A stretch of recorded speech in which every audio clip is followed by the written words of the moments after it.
The Indian stock markets enjoyed a highly profitable week. Experts say the markets are poised to do even better as the rally will continue. More in this report. On the 14th and 15th of December, the Indian stock markets made history. The major indices opening each day at fresh lifetime highs and hitting new peaks. Over the last month, the 30-share sensitive index of the Bombay Stock Exchange, the BSE Sensex, has gained 8.65%, or 5,689.02 points, closing at a fresh closing high of 71,483.75.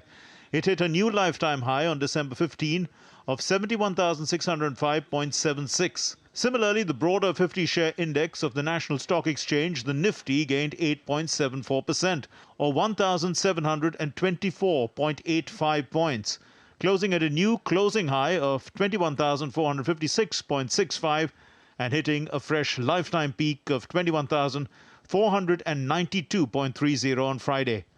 What it indicates is that India's corporates are doing very well. It also indicates that over the past 8 or 9 years, corporates have deleveraged very effectively and so are now well positioned to grow at a good pace going forward. They're growing at a sustainable pace, having deleveraged.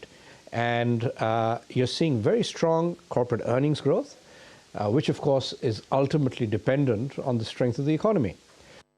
After India's strong economic performance in the first 2 quarters of the fiscal 2024, the Asian Development Bank revised upwards its forecast of India's economic growth rate to 6.7% for FY24.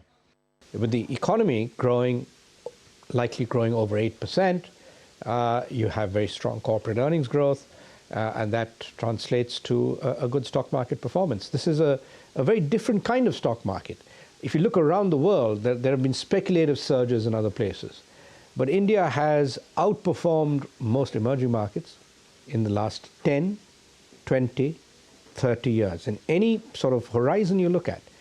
India's Finance Minister Nirmala Sitharaman had told Parliament that the economy was moving in the right direction and India had become the fastest growing major economy in the world. She said the macroeconomic fundamentals are fine and that India's Q2 growth of 7.6% is the highest in the world. She also said that inflation had stabilized within the 2 to 6% range of the RBI. This is an article which was published in Wall Street Journal, a leading US newspaper, on 28th November. It's not something which is old, 28th November.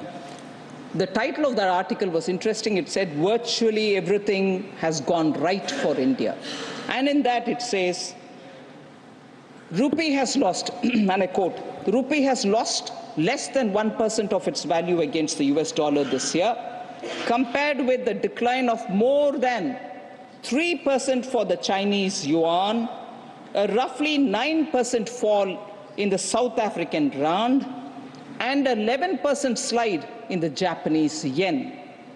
Indian economy is benefiting from reforms put in place by the government of Prime Minister Modi, unquote. This is Wall Street Journal telling about the Indian rupee versus the US dollar. During most of 2023, India's leadership of the G20 exposed world leaders and their representatives to India's economic reforms. India's direct benefit transfer system was recognized as a logistical marvel, given the country's size. CEOs from major business houses have expressed their interest in India's growth story. India is expected to be the world's third largest economy by 2030, with a GDP of around $7.3 trillion by then. India is now being seen as the biggest investment destination. India is at the forefront of discussions on alliances and strategic partnerships with governments across North America, Europe and the Global South. Bureau Report, DD India.